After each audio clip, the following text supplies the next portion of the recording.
तो ये जो प्रभु सर्वत्र व्याप्त है, संपूर्ण प्राणियों में स्थित है, परंतु ये वही अनुभव कर सकता है जो उनका आश्रय लेकर भजन में लगा है। ये अध्यात्म खिलवाड़ नहीं भाई, ये अध्यात्म बाहरी चमत्कार नहीं है, बाहरी सुविधाओं का भोग अध्यात्म नहीं है। बाहरी सुविधाएं पुण्य के भाव से मिलती हैं। तुम्हारा पुण्य शुभ जोरदार है तो बाहरी सुविधाएं घेर लेंगी आके, पाप जोरदार हो गया तो बाहरी सुविधाओं को हरण कर लेगा। पुण्य पाप का बल भजन के ऊपर नहीं पड़ता, इसीलिए इस जन्म में भगवत प्राप्ति निश्चित है अगर आप चाहो तो। इसमें प्रारब्ध जो पुण्य पाप का है कोई प्रभाव नहीं डाल सकता। पुण्य बल से खूब वैभव बढ़ जाए या पाप बल से सब अपहरण हो जाए, कोई फर्क नहीं पड़ता, वो उपासक भजन बल से युक्त रहता है। अब जो भजन नहीं करते हैं तो भगवान दूसरी बात कह रहे हैं। पहले तो कहा मैं सब में व्याप्त हूं, संपूर्ण प्राणियों में भगवान है, सब रूपों में भगवान है। अब जो भगवान कह रहे हैं ये थोड़ी समझ की बात है। क्या कह रहे हैं? मत स्थान सर्वभूतानि न चाहम तेषु अवस्थितः, मैं उनमें नहीं हूं और वो मेरे में नहीं। अभी क्या कह रहे हैं? मया तत्मिदं सर्वम जगद अव्यक्त मूर्तिना, मैं ही संपूर्ण प्राणियों में स्थित हूं, चाहे वो परा प्रकृति हो चाहे अपरा प्रकृति हो, जीव हो या माया हो, मैं ही मैं हूं। समझ में आ गई? क्योंकि बहुत बार सुना है। अब एक भगवान बात कह रहे, आश्चर्य में कह रहे, न चाहम तेषु अवस्थिता। पहली बात का मया तद्विदम सर्वम जगद अव्यक्त मूर्तिना, मैं सब में विराजमान हूं। पहली बात के विरुद्ध भगवान यहां बोल रहे, मैं उनमें स्थित नहीं हूं, मैं सब में स्थित हूं, सब में। अब इसमें कह रहे भगवान न चाहम तेषु अवस्थिता, मैं उनमें स्थित नहीं हूं। किन में? जो मेरा आश्रय लेकर भजन नहीं कर रहे। जब सिद्धांत में बोलेंगे तो बोलेंगे क्रूर पापी दुष्टात्मा में भी भगवान विराजमान है, और भगवान यहां स्वयं कह रहे मैं उनमें नहीं हूं। इसका भाव समझे, बड़ा सूक्ष्म भाव। जैसे उदाहरण में समझेंगे आप, भगवान ने कहा कि आत्मा का जन्म मरण नहीं होता है, न कोई जन्मता है न कोई मरता है, जो आत्मस्वरूप।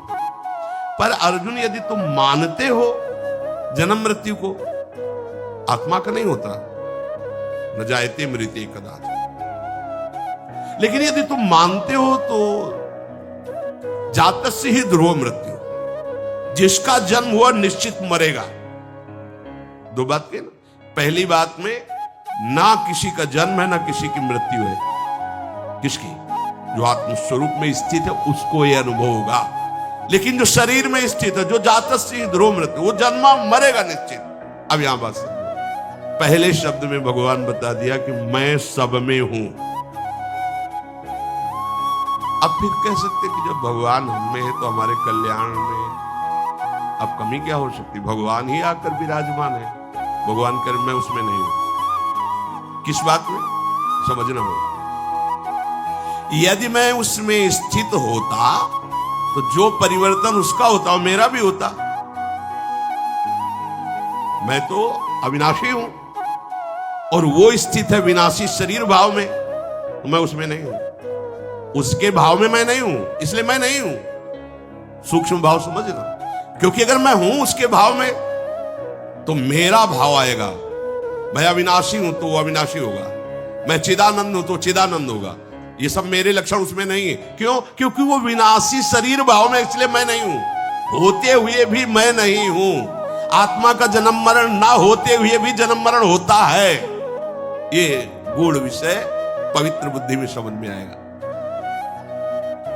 उसका परिवर्तन होता है तो मेरा परिवर्तन होता है, उसका नाश होता है तो मेरा नाश होता है, उसका अभाव होता है तो मेरा अभाव होता है। लेकिन मेरा ना कभी अभाव होता है, ना परिवर्तन होता है, ना नाश होता है। क्यों? क्योंकि मैं उसमें हूं ही नहीं। किसमें?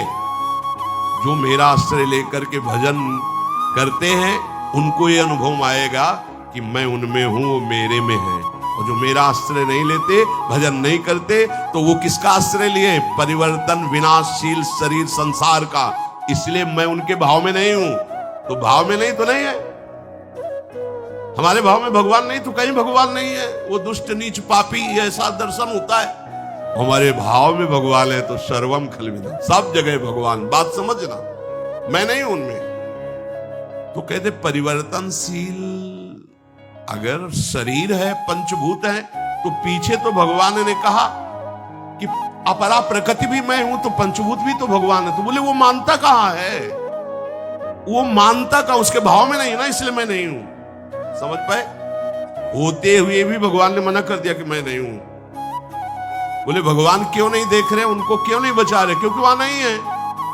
नहीं है तो सर्वम, सब जगह भगवान। तो वो मानता कहां है? उसने पुकारा कहां?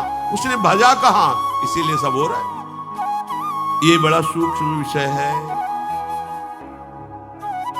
तात्पर्य है परिवर्तनशील नाशवान अभाव में यदि तुम्हारा भाव है, तो भगवान तुम में रहते हुए भी तुम में नहीं है उन्हीं की धरा में हो, और तुम्हारे भाव में नहीं रहा तो नहीं है भगवान। जैसे शिल्पिल्ले बाई को कोई आकार विग्रह नहीं दिया था गुरुजी ने, ऐसे पत्थर को टुकड़ा दे, प्योर पत्थर, कोई आकार नहीं, और कहा ये तुम्हारे भगवान श्याम सुंदर है। उनके भाव में आया मेरे भगवान श्याम सुंदर, छाती से हृदय में रात दिन उन्हीं को प्यार दुलार। अब जब ब्याह हुआ तो पति की तरफ हेर ही नहीं रही थी।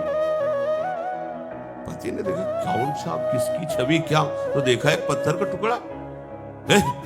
हमसे ब्याह किया, हमारी तरफ तो देख रहे पत्थर के टुकड़े एक दे जल में। कूद पड़ी, अब तो प्राण त्याग देंगे, अपने प्रभु के बिना मैं नहीं जी सकती। जल से निकल करके पत्थर का टुकड़ा, सामने ही ललित त्रिभंगी मुरली मनो है ना उस पत्थर में, उसके भाव में नहीं है ना, वो फेंक दिया पत्थर का टुकड़ा। वहां भांग जिससे बांटी जाती थी वो बट्टा धन्ना जी को दिया।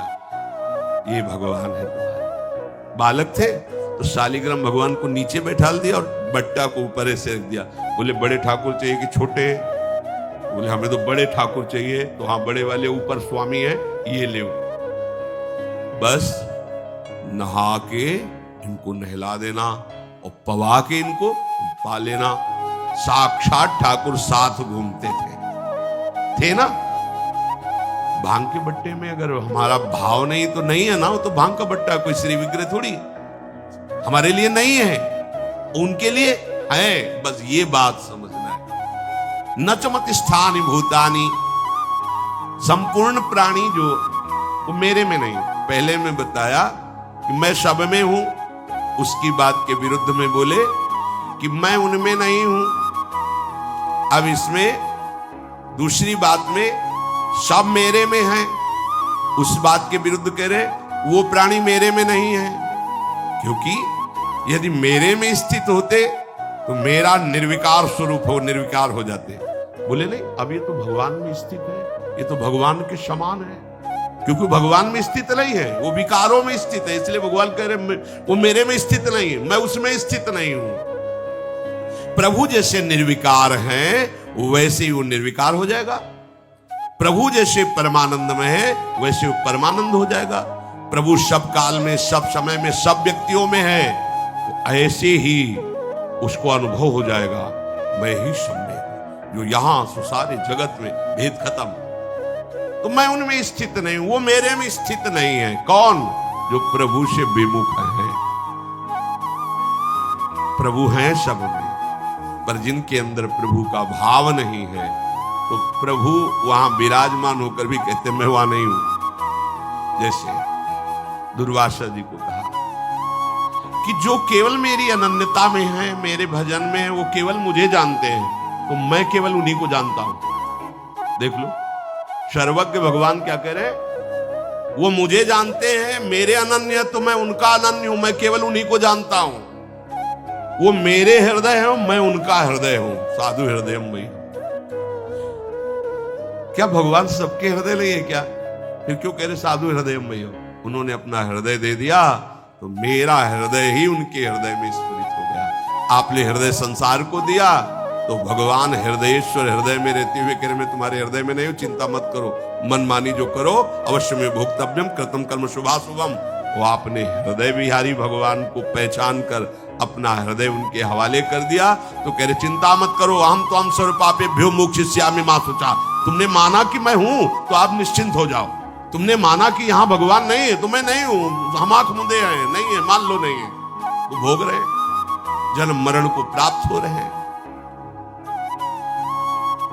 श्री भगवान कह रहे मैं उनमें स्थित नहीं हूं, मेरे में स्थित नहीं है। बोले अब इनकी भगवान में स्थिति है। वस्तुतः संपूर्ण प्राणियों का उत्पन्न होना, संपूर्ण प्राणियों का पालन होना, संपूर्ण प्राणियों का सृजन होना और संपूर्ण प्राणियों के रूप में होना, ये केवल भगवान ही है। प्राणियों का भरण पोषण धारण स्थिति मैं ही हूं, पर जो मेरा भजन नहीं करते, मेरा आश्रय नहीं लेते, मैं उनके भाव में नहीं हूं ना, तो नहीं हूं। जाकी रही भावना जैसी, वो मेरे में स्थित नहीं है, इसलिए मैं उनमें स्थित नहीं हूं। जो मेरे भाव में है, मैं उनको रोम रोम में अनुभव कराता हूं कि प्रभु विराजमान, कण कण में अनुभव कराता हूं प्रभु विराजमान। इसलिए इस भाव को हम हृदय से स्वीकार करें, हम कभी अकेले नहीं हैं, हमारे साथ प्रभु है। किसी भी समय में ऐसा वो समय नहीं जहां प्रभु ना हो, तो इस समय भी प्रभु हमारे हैं। इस समय यही है, सब में है, हम में भी है, सब जगह यहां भी है, सब समय में इस समय भी है, सबके हैं, वो हमारे भी हैं। ये भाव के बिना भक्ति पूर्ण नहीं होती। कभी आप अपने को अकेला मत समझिए, आपके प्रभु आपके साथ हैं। ये तभी समझ सकते हो जब मुख में नाम चलेगा। मुख में हो राम नाम, राम तेरे हाथ में, बंदे तू अकेला नहीं, राम तेरे साथ। ये कब अनुभव हुआ? जब मुख में राधा वल्लभ लाल को हृदय ध्यान, मुख नाम। फिर बोले अब किसकी जरूरत पड़ेगी? जब आपको लगेगा प्रभु मेरे साथ है, प्रभु मेरे हाथ में है। हाथ का मतलब होता है जैसा मैं चाहूंगा वैसा मेरे प्रभु करेंगे। ये आगे की स्थिति में होता है जैसा मैं चाहूंगा। पहले तो तुम्हें जोई जोई प्यारो करे सोई मोई भावे, ऐसी स्थिति बनानी होगी। फिर भावे मोई जोई सोई सोई करें प्यारे, ऐसी स्थिति अपने आप प्राप्त हो जाएगी। प्रभु का आश्रय लेकर निरंतर भजन, एक एक सेकंड, एक एक श्वास तुम्हारी बहुत कीमती है प्यारे। मानो 50 वर्ष तुमने धन कमाया, अब आपकी आखिरी श्वास है, तो 50 वर्ष के व्यतीत किए हुए समय में जो धन मिला, उस धन से तुम एक सेकंड भी नहीं खरीद सकते हो। 50 वर्ष की कमाई हुई संपत्ति से तुम एक श्वास भी नहीं बढ़ा सकते हो। सोचो तुम्हारी श्वासें कितनी कीमती है। इन श्वासों की सार्थकता है राधा राधा राधा। लाडली जी के चरणों का आश्रय लेकर नाम जप कीजिए, निहाल हो जाओगे, आनंद समुद्र में डूब जाओगे, दुख का निशान भी नहीं रहेगा, कोई शोक कोई भय तुम्हें स्पर्श नहीं कर पाएगा। बड़ा आश्चर्य है, यहां बाहर कुछ नहीं सुधारना, साधना से अपनी दृष्टि सुधारनी है। दृष्टि सुधर गई तो किसी सूझ वाली आंख ने पहचान की, कण कण में झांकी भगवान की। ललित त्रिभंगी मुरली मनोहर अपने आराध्य देव को सर्वत्र देखता है। जड़ चैतन्य कछु नहीं दिखत, जित दिखत तित श्याम खड़े। समझो, श्री नरहरदास जी बड़े महापुरुष हुए, वो कह रहे जड़ चैतन्य कछु नहीं दिखत। हमें तो जड़ चैतन्य दिखाई दे रहा है, गुण दोष दिखाई दे रहा है। ये हम अभी मोहांधकारमयी दृष्टि से युक्त है, अभी ज्ञान का प्रकाश नहीं हुआ। भगवत भक्ति से जब ज्ञान का प्रकाश होता है, उसे दिखाई देता मेरा प्रभु ही वास्तविक प्रभु ही था, प्रभु ही है, प्रभु ही रहेगा। पर प्रभु कह रहे हैं कि हे परम तप अर्जुन, जो मेरे इस धर्म की महिमा पर, मेरी इस बात पर श्रद्धा नहीं रखते, वो कभी मुझे प्राप्त नहीं कर पाते। वो मृत्यु रूपी संसार चक्र में बार बार जन्मते मरते रहते हैं। श्री भगवान के अपने लोग देखो, अरबों जन्म हो गए, बार बार जन्म, बार बार मरण। संसार धर्मई विमुहि माना। ये संसार प्रकृति ऐसा है कि हमें घसीट लेता है और मोहित कर लेता है। बिल्कुल ऐसा सत्य लग रहा है, बड़े आश्चर्य की बात कि ये शरीर सत्य है और इसी शरीर से कई शरीरों को फूंका जाता है। रिश्तेदार, नातेदार, व्यवहारी, पुत्र, पत्नी, कोई भी पधारा तो उसको ये ज्ञान नहीं हो रहा कि शरीर नाशवान है, इसकी ये दुर्दशा होती है। थोड़ी देर के लिए भले वो दूसरों का जब कोई रोता है ना तो समझाते भैया ऐसे ही सबका शरीर ऐसे ही नष्ट होगा, हमें तुम्हें भी मरना पड़ेगा, यही गति होती है। अब चुपा जाओ, जितने हैं उन्हीं में राग कर लो, 2 लड़के बचे हैं उन्हीं को प्यार दुलार करो। ये नहीं कहता कि सब देख रहे हो क्या हो, और वो गाते भी चलते हैं सत्य बात, कहते राम नाम सत्य है, सत्य बोलो मुक्ति है, भगवान का नाम परम सत्य है। ये सब लोग देहात में यही गाते हैं, जब शव ले जाते हैं तो शव यात्रा में गाते राम नाम सत्य है, पर स्वीकार नहीं करते, केवल गाते हैं। स्वीकार कर ले कि सत्य तो केवल हरे नामई, हरे नामई, हरे नामई भी केवलम, सत्य तो केवल भगवान का नाम, तो जीवन सार्थक हो जाए। पर बड़े आश्चर्य की बात है, ये अपने शरीर को सत्य मानते हैं, कुटुंबियों के स्नेह को सत्य मानते हैं, धन संपत्ति को सुख रूप मानते हैं, उत्पत्ति विनाशशील प्रतिक्षण परिवर्तनशील जगत के व्यक्ति वस्तु पदार्थ घटना को सत्य मानते हैं। कौन? जिन्होंने भगवान की तरफ दृष्टि नहीं की, तो उन्हें फिर बार बार दुख सुख जन्म मरण परिवर्तन ये प्राप्त होता रहता है। जिस योनि में जाते हैं उसी योनि में आसक्त हो जाते हैं, फिर अगले फिर अगले, कब तक भागते रहेंगे? थक गए। अरे थोड़ा तो विचार करो, कब तक? कोई यहां टिकने का स्थान ही नजर नहीं आ रहा। माता पिता के चरणों में सर रखकर स्वतंत्र होकर के तो कितने दिन वो अंतर्ध्यान हो जाएंगे। किसको हम माने अपना, क्या अपना माने? चलो शरीर को लेकर स्वस्थ है, कब नष्ट हो जाए? कोई एक तो ऐसा होना चाहिए जो मेरा अविनाशी मित्र हो, सदा सदा मेरी रक्षा करे, मुझे सुख प्रदान करे। जब ऐसी मांग होगी तो वो केवल एक निकलते हैं, प्रभु, दूसरा कोई नहीं। पूरी सृष्टि को छानने के बाद एक ही बात समझ में आ जाती है कि केवल एक हमें प्यार करने वाले, हमारे निरंतर समीप रहने वाले, हमारे अहेतुकी सुहृद कृपालु भगवान है, दूसरा नहीं। मृत्यु संसार वर्तमनी, इस संसार में मरना ही मरना है, इसका नाम मृत्यु लोक है, मरना ही मरना। प्रश्न उत्तर में आते कहते हैं कि भगवान का हमने कभी कुछ बुरा तो किया नहीं, भगवान ने हमारे साथ बड़ा बुरा किया, एक ही लड़का था उसको छीन लिया।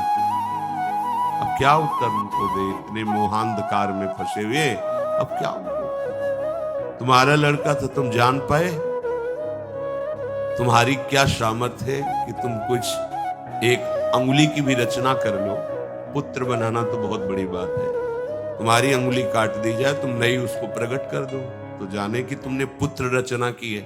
अरे पागल, वो भगवान का ही है, जितने समय के लिए यहाँ जो लीला के लिए आया कि अंतर्ध्यान हो गया, तुमने उसे अपना मान लिया, प्रभु को अपना नहीं माना, इसलिए तुम्हें शोक, ये दंड तुम्हें मिल रहा है, ये तुम्हें दुख भोगना पड़ रहा है।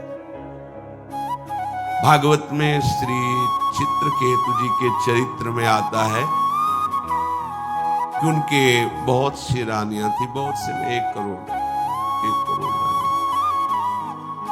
वो संतान के लिए बहुत व्याकुल रहते थे, किसी भी रानी से गर्भ नहीं हुआ, धर्म का आचरण करते थे, संतों पर भाव रखते थे। तो एक दिन देवर्षि नारद जी और अंगिरा जी आए उनके इस मोह का नाश करने के लिए कि तुम पुत्र की जो हठ लगाए बैठे हो वृत्ति, ये ठीक नहीं है। आकर कहा कि राजन, तुम जो उदास रहते हो ठीक नहीं, ये पुत्र प्राप्ति की चाह का त्याग करो और श्री भगवान का भजन करो। ये कुछ दिन का जीवन है। पुत्र आदि लौकिक मान्यताएं हैं, लौकिक संबंध है, उनका हमें ज्ञान की जरूरत नहीं इस समय, क्योंकि ममता रत सन ज्ञान कहानी व्यर्थ होती है। जो ममता से युक्त है उसके ऊपर ज्ञान का प्रभाव नहीं पड़ता। मुझे पुत्र चाहिए, यदि आप हम पर कृपा करके आए हैं तो हमें पुत्र दीजिए।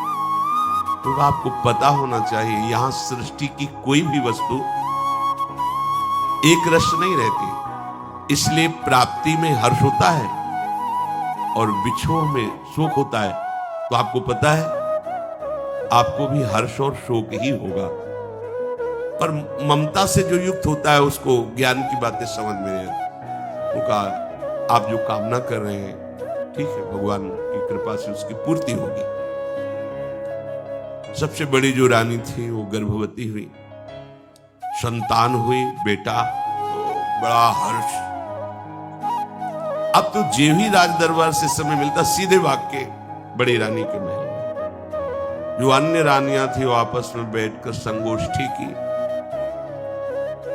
जैसे रसिकों की संगोष्ठी होती है ऐसे प्रपंचियों की भी होती है कि अब तो राजा हमारी तरफ देखते ही नहीं, बोले आना उनके बेटा हो गया, हमारे बेटा नहीं, तो इसलिए बोले हम सबको राजा की तरफ से दूर करने वाला यही तो है ना बेटा, मार देते, बेटा मर जाएगा तो फिर आगे चलकर हम सबसे प्यार करेंगे, ऐसा ही। तो जो धायमा सेवा में थी रानियां ही थी, शासन और प्रलोभन दोनों वृत्तियों का प्रयोग करके उससे कहा बालक को जहर दे दो। दूध में जहर दे दिया गया। कुछ समय बाद बड़ी रानी अपने बच्चे को लाड दुलार करने के लिए गई तो देखा श्याम वर्ण जहर का प्रभाव। अब हाहाकार, राजा व्याकुल होकर चित्रकेतु जी आए, ऐसा विलाप कर रहे हैं। जब किसी धर्मात्मा को क्लेश होता है तो महात्मा वहां जरूर पहुंच जाते हैं या उनको महात्माओं का सहयोग दे दिया जाता है, ये भगवान की तरफ से। फिर अंगिराजी और देवर्षि नारद पधारे, कहा राजन तुमसे कहा था यहाँ की प्रत्येक वस्तु जो प्राप्त होती है उसमें हर्ष होता है, और चूंकि नाशवान इसलिए जब नष्ट होगी तो शोक होता है। आप हमारी बात को समझ नहीं पाए थे, अब समझ लीजिए। उनका मुझे उपदेश नहीं, मुझे हमारे पुत्र से बात करनी, अभी बुला देता हूं। वो सामर्थ्यशाली महात्मा आकर्षण किया, जीवात्मा उपस्थित, बोले देखो ये तुम्हारे पिता तुम्हारे लिए कितने दुखी हो रहे, आओ अपने शरीर पे आ जाओ। अरे उनका महाराज आप क्यों ऐसी मजाक की बात करते हैं, हमारा बाप है, कई बार मेरा बेटा बना, मेरी पत्नी बना, इसको पता है ये मेरा अरे कुछ समय के लिए अपने कर्म बंधन से जकड़ कर इसके पास आया था, मैं इसका पुत्र नहीं हूं। ऐसे कठोर वचनों से बोले कि राजा को होश हो गया। अरे मैं जिसके लिए इतना रो रहा हूं, हाय हाय कर रहा हूं, कैसे बोल रहा है। अंतर्ध्यान जीवात्मा, बस उसी समय उनको वैराग्य हुआ और भगवान शंकरषण की आराधना करके भगवत साक्षात्कार किया। इस संसार को हम सत्य मान रहे हैं, रिश्ते नातों को सत्य मान रहे हैं, क्यों? भगवान कह रहे असत दधाना पुरुषा, क्योंकि उनको मेरे पर श्रद्धा नहीं है, इसलिए उनकी ये दुर्गति हुई।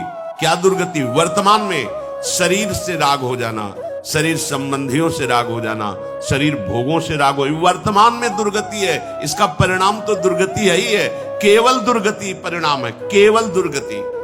और प्रायः हम सब इसी में फंसे हुए हैं।